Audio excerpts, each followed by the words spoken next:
维吾尔人的人权报告备受国际关注，47个国家发布联合声明，要求联合国人权事务高级专员巴奇莱特尽快发表延时多日的有关东突厥斯坦人权状况的报告。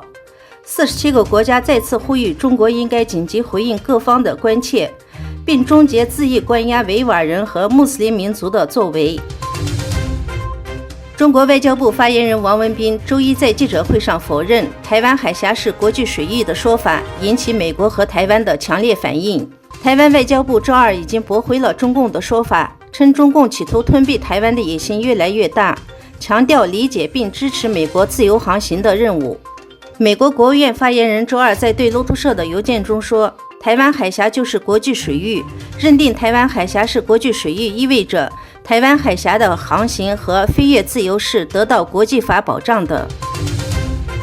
习近平在电话中提出与俄罗斯总统普京深化合作，这表明普京入侵乌克兰并没有削弱习近平对两国伙伴关系的基本承诺。习近平对普京说，今年以来，面对全球性动荡变革，中俄关系保持良好发展势头，中方愿同俄方继续在涉及主权、安全等核心利益和重大关切问题上互相支持，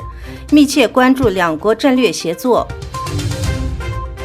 日本防卫首相安信福15日在防卫省与澳大利亚副总理兼国防部长举行了会谈。在联合记者会上，安信福强调，确认进一步提升两国的实战性防务合作。马尔斯在同意加强合作的基础上，发挥各自的强项，强调合作发展两国的科技和战略能力。根据俄罗斯外交部发表的声明，6月15日至16日在诺尔苏坦举行了第18次阿斯塔纳叙利亚问题会谈，由担保国土耳其、俄罗斯和伊朗代表团、叙利亚政权和军事反对派参加。中共拒绝了国际劳工组织提出的委派一个技术顾问小组前往所谓新疆进行政策评估的要求。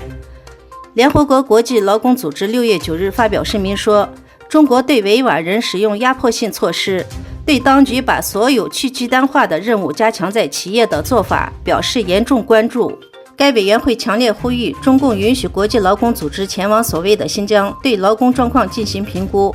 并要求习近平领导的政府在今年9月份前向该委员会递交一份相关的报告。